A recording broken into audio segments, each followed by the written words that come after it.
Hello, I'm Adrian Finnegan, and this is Counting the Cost on Al Jazeera, your weekly look at the world of business and economics. This week, the US dollar has been on a roll, but for how much longer? We look at why the greenback has strengthened and if that could spell trouble for the rest of the world. Donald Trump's tariff threats could help decide Britain's trade future. So should the UK pick sides between the US and Europe? Or can it strike deals with both allies? And Indonesia wants to become a high-income nation by 2045, but its middle class is shrinking. So what can help shore up the incomes of millions of Indonesian people? Donald Trump will soon be back in the top job, and the US dollar has risen on the back of his presidential election victory. It got a lot stronger, the strongest in a year, days after Trump was elected. The rally last week underscored the strength of the American economy in comparison to its world peers, known as American economic exceptionalism. And it makes it cheaper for many American shoppers to buy foreign goods and to travel abroad. But a strong dollar doesn't lift all boats. Companies that export products may become less competitive, and the US deficit may widen. That's a problem for Trump, who's often said that he prefers a weaker dollar. The greenback's rise could also create a lot of pain for the rest of the world, as Veronica Pedrosa reports. Donald Trump prefers a weaker exchange rate to support the growth of US exports and help reduce the country's trade deficit. But since winning the US presidential election, the dollar has skyrocketed, mostly in anticipation of his policies to impose tariffs on imports and cut taxes. Trump is known for pro-growth policy, so I think that's why the market has been, reacting positively because he's pro-growth, so it will stimulate economic growth. However, having said that, pro-growth policy would also bring inflationary expectation to it because you are stimulating the economy. A strong dollar makes it cheaper for American consumers to buy foreign goods and to travel abroad. But for US companies, it means their exports become more expensive and less competitive in the global market. And for other countries dependent on trade with the US, they are bracing themselves for the effects of higher costs and a potential economic slowdown. 업계와도 긴밀하게 소통하면서 Given that we now have an anticipated policy direction, even before the Trump administration has fully launched, the international markets have already begun responding. So please monitor the markets carefully and prepare comprehensively. Trump wants a weak dollar, but his policies might have the opposite effect, which would not only impact the US, but the entire global economy. Veronica Pedrosa, Al Jazeera, for Counting the Cost. The continent expected to be hit hardest by the effects of a stronger dollar is Africa, where 9 countries are in debt distress, meaning that they can't repay their loans. Many of these loans must be paid in dollars, and a stronger dollar makes them more expensive. This forces countries to spend less on things like healthcare, education, and infrastructure. The rising dollar also increases the cost of imports. This can cause inflation to rise in countries already struggling. For example, South Sudan's inflation rate is 107%. Zimbabwe's is over 50% annually. Many African economies depend on exporting commodities like oil, gold, and copper. These are all priced in dollars, and a stronger dollar makes these goods more expensive for consumers globally, eventually reducing their demand and ultimately shrinking export revenues. This could be a major issue for countries like Nigeria, South Africa, and Zambia. Well, joining us now from London is Naeem Aslam, CIO of Zay Capital Markets. Really good to have you with us. Why would a Donald Trump presidential victory have strengthened the dollar so significantly? Thanks for having me. I think it was very much given that when Donald Trump, the president-elect, when he'll take the office, dollar is going to become more stronger because he is very much pro-dollar. And then he's going to make sure that dollar is going to remain the dominant currency. Now, as you've mentioned earlier, obviously, stronger dollar is a major headwind for a number of emerging countries, the one that you've mentioned. However, there is a bit of a caveat to that, and that is, but if you are looking at oil prices, yes, dollar will become stronger, but then of course there are chances where we could look at dollar becoming a bit more weaker as well, which I will discuss in the later part. But first, let's look at from the commodity perspective, and then especially from an oil perspective. When the president-elect will take the office, what we are anticipating, lower oil prices. We are anticipating oil prices to go down to $40 or perhaps below $40. Why? Because his policy is going to be very simple: drill, baby, drill. And that is what American oil companies are going to do. So that means we're going to have an abundant supply on the market. Now let's shift back to your conversation about stronger dollar. Will we see a more stronger dollar, or why the stronger dollar has happened? The reason is, of course, what the Federal Reserve is, how the Federal Reserve is handling its monetary policy in relation to economic data. Now, yes, of course, Trump, on one hand, he is very much pro-dollar. He wants the dollar to remain strong. But at the same time, he is also an individual, or shall we say an elected president, who doesn't like interest rates to remain strong for a longer period of time. So there is this element, there is this concern among investors and traders that when president-elect will take the office, he will exert more pressure on the Federal Reserve to cut interest rates more rapidly. So what does that entail? That entails that the current strength, which everyone is worried about in the emerging market, may no longer be that much of a significant threat for them. In fact, we could be looking at a situation where we have a weaker dollar and also lower commodity prices. Now, I just want to pick you up on something you said there. You said that Trump is in favor of a stronger dollar. He's made it clear in the past that he would prefer the dollar to be weaker. Are there lessons for the incoming Trump administration from his first term? All right, the dollar strengthened when he was first elected in 2016. A year later, it was what, something like 10% lower. He's inheriting a very different economy this time round, isn't he? I think Trump is very lucky in terms of inheriting the economy, because when in his episode number 1, he came from Obama administration, right? So he inherited an economy which was coming from a Obama administration. Economy was on a very strong footing. So Trump had that plenty of tailwind in terms of his policies, and the economy performed really well. Now, in the season 2, shall we say, of Trump administration, again, he's incredibly lucky from that particular perspective. Why? Because we are looking at a situation from the monetary policy standpoint, from the Federal Reserve standpoint, where the Federal Reserve is cutting the interest rate.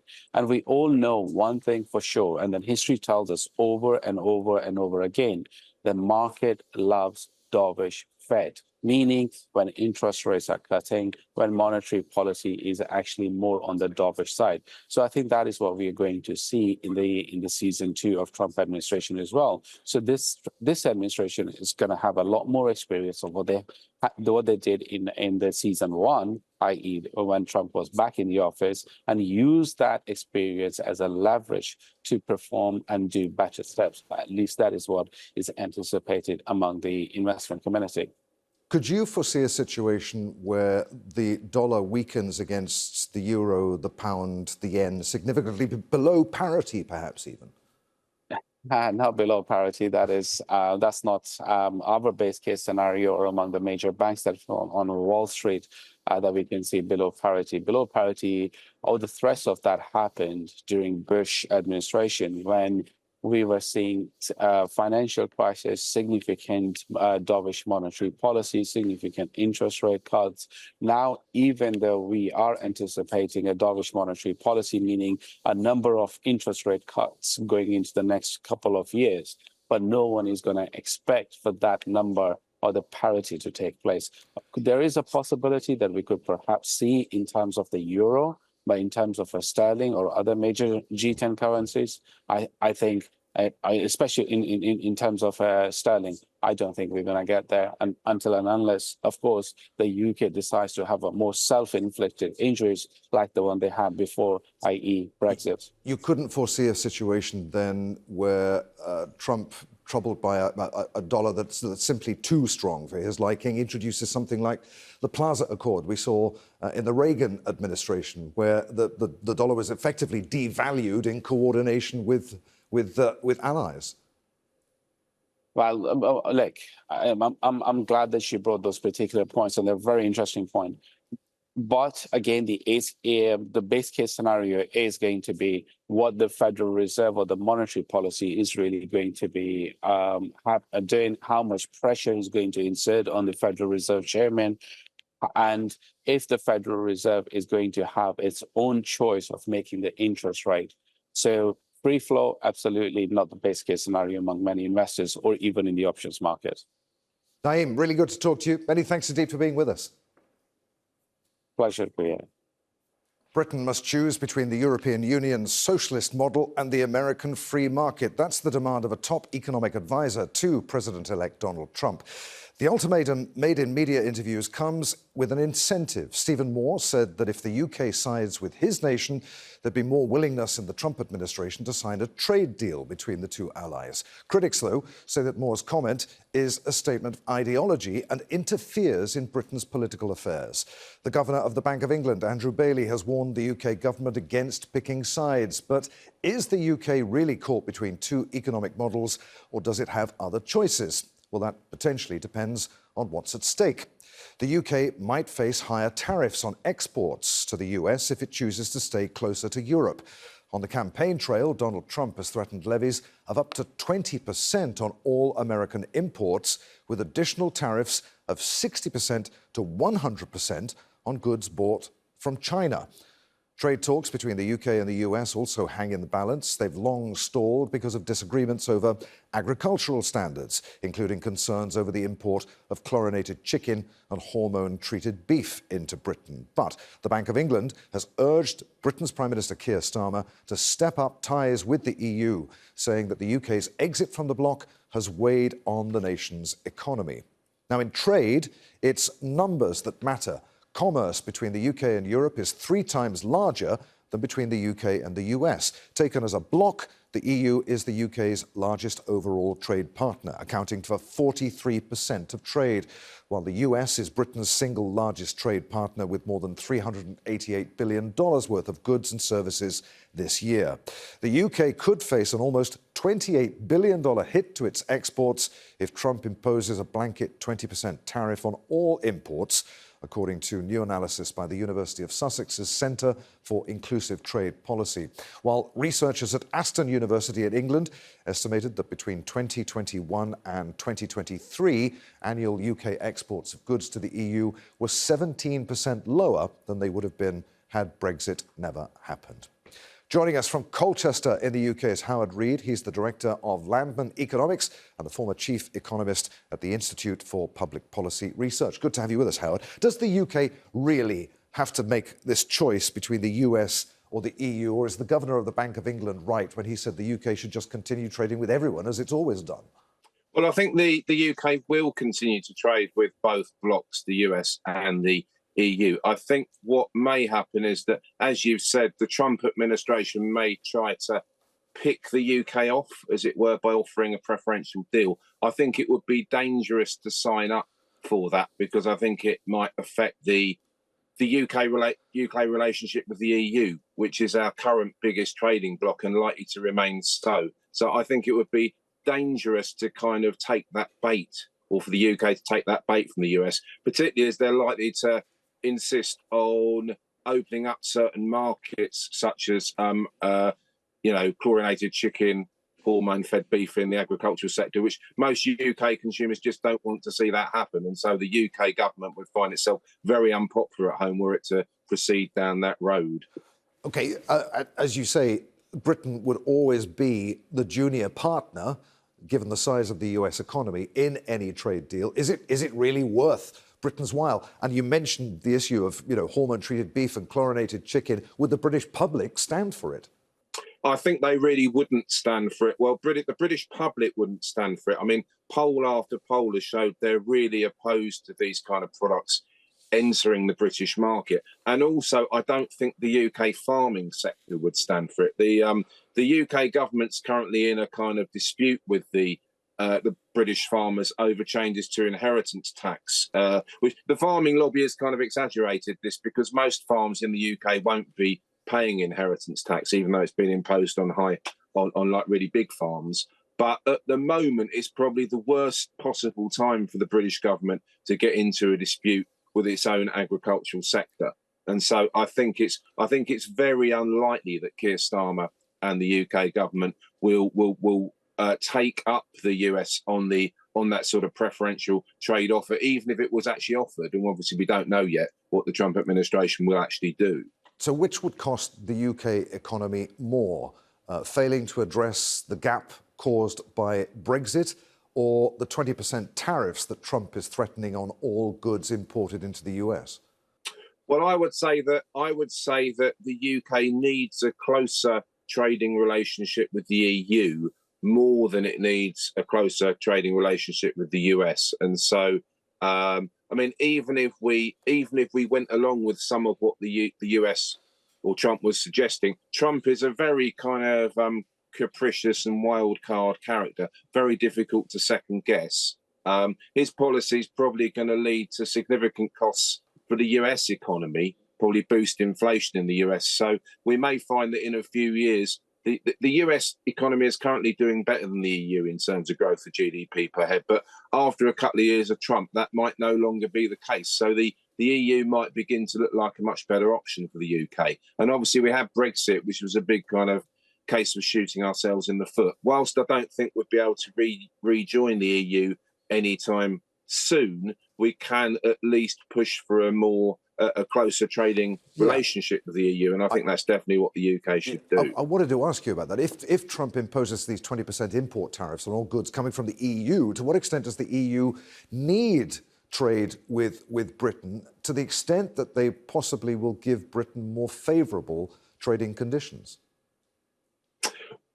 Well, we might get more favourable trading conditions, but that deal is going to come with significant strings attached if we get a deal of that nature. And I think it would probably be in the UK's best interest to reject that and instead push for closer trading links with the EU, which is already a much bigger trading partner for the UK than the US is. So we'll probably end up getting 20% tariffs across the board for both UK companies selling into the US and EU companies selling into the US. But we may be able to offset that with better trading arrangements with the EU, because the Brexit we got in 2019, 2020 was a pretty hard Brexit. And our trading status with the EU isn't that great right now, and we should really be looking to improve that. Really good to talk to you, Howard, on Counting the Cost. Many thanks indeed for being with us. Thanks very much. Nice to be here. Thanks. The return of Donald Trump is also expected to reshape relations between Washington and China. As you heard, Beijing could face up to 60% tariffs on its exports to the US. But a Chinese-backed megaport in Peru could create new routes that will bypass North America entirely. The project is part of China's push to increase its influence in Latin America, traditionally seen as the US backyard. But last week, the presidents of Peru and China inaugurated the $3.5 billion Chancay port, which is intended to boost trade in the Asia-Pacific region. Peru is hoping the joint venture will transform it into the largest trading hub in South America. As Sarah Gill reports. A once small fishing village has been transformed into a mega port city. The $3.5 billion private venture between China and Peru is the start of a new global trade partnership. It's one that Peru's leader hopes will transform the country. Peru will be key in the maritime routes of global trade, which will turn into more investments, more trade and development for our country. The port's construction is part of China's wider Belt and Road Initiative. We are not only witnessing the solid and successful joint implementation of the Belt and Road Initiative in Peru, but also the birth of a new land maritime corridor between Asia and Latin America. Experts say many countries in the global south see China as a more favorable trading partner than the US or Europe. For countries in Latin America and in South America that depend so heavily on exports, that depend so heavily on placing our goods in the world market. And it seems to me that China's role in promoting free trade and in promoting multilateralism is extremely important. The port is expected to handle 1 million containers in its first year of operations and reduce travel time between Latin America and Asia by nearly 2 weeks. It's something that Isabel, a local Peruvian entrepreneur who exports soft toys to China, says will benefit her business. We're thrilled, we're very excited that the Chinese government did this investment in Peru. I think China believes in us, believes in what we have. The port is expected to generate around 2,000 new jobs by next year, but Chiang Kai's mayor doubts that the economic rewards will trickle down to benefit the entire community. La mirada está puesta en el puerto. The focus is on the port, but we have a city next to it with many needs. Some places don't even have drinking water or sewage. There is extreme poverty and there is zero public investment. It remains unclear how much of the incoming investment will impact the lives of the 60,000 people living in Chiang Kai. But for now, the city is celebrating at least the prospect of change. Sarah Gill, Al Jazeera, for Counting the Cost. In recent decades, Indonesia has been something of a success story, recording rapid growth rates and reducing extreme poverty. The Southeast Asian nation is trying to build on that to become a high-income country within the next 21 years. Spending by the nation's middle class plays a crucial role in driving that economic growth. But the number of Indonesians that fall into that social group is declining. More than 10 million people have slipped out of it since 2019. The government is now under pressure to increase their incomes if it wants to scale up its economy. Research has found the purchasing power of the middle class and aspiring middle class in Indonesia has been decreasing over the past 5 years. With a rising cost of living, millions of Indonesians are now forced to spend more on food and basic needs. The problem is a challenge for President Prabowo Subianto, who's pledged to achieve GDP growth of 8% and eliminate poverty. But what is middle class? Well, there's no universal definition of what is middle class or how it should be measured. It usually refers to a group of people who are neither very rich nor very poor.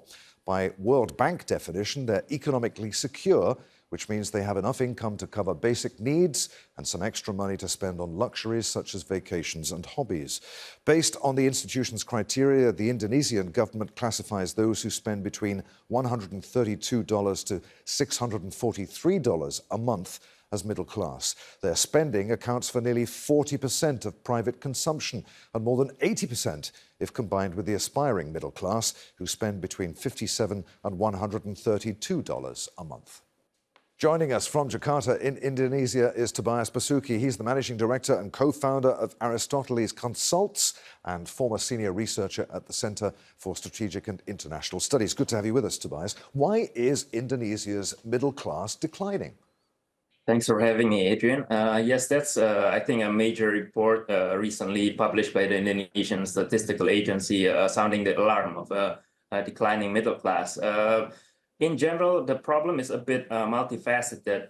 For one is actually, as I think your report mentioned before, defining the middle class has been quite a challenging issue to define what truly is the middle class. For example, the Indonesian statistics uses expenditure rather than income. So that's one. That being said, being definitions having a lot of gray area, I think it's not only in the past 5 years, but in the past 10 years, there has been some challenges in the growing middle class. I think a lot of people are lauding the growing Indonesian middle class from the 2019 World Bank report.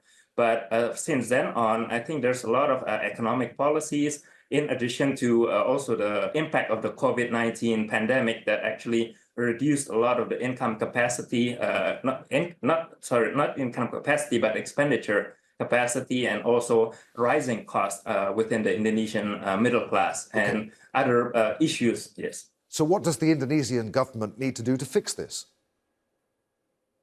For one, I think targeted subsidies is one of the biggest issues. The Indonesian government has actually tried its best, but according again to the numbers, it's something that becomes very complicated. For example, the floor for a strong middle class segment, which is the so-called 17% now that has reduced by 10 million, is at the $125 or $130. And that number is actually the benchmark for the government to decide whether someone or a citizen can access subsidies, for example, subsidies for tertiary education, university, or other subsidies. And often people with income above $125, $130 US dollars cannot access those subsidies, although that income is not very high, especially considering the expenditure probably gets the same. They basically take all their expenditures out of their incomes. So how long will it take to turn this situation around? How long before people begin to feel better off?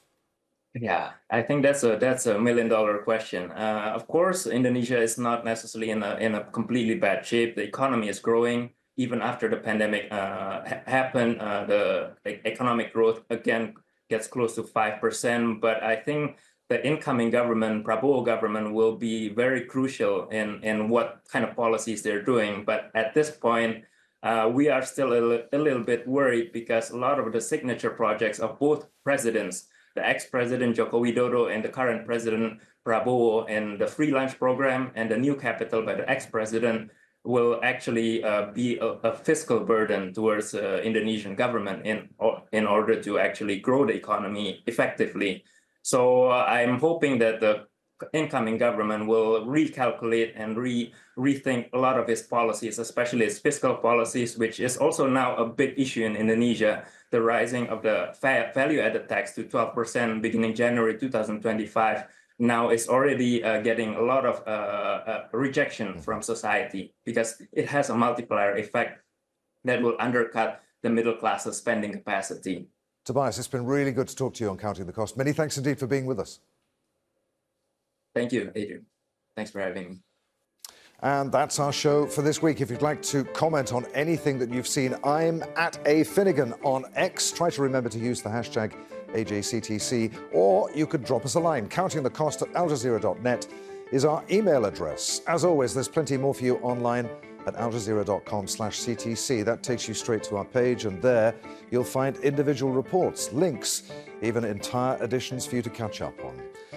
But that's it for this edition of Counting the Cost. I'm Adrian Finnegan from the team here in Doha. Thanks for being with us. The news on Al Jazeera is next.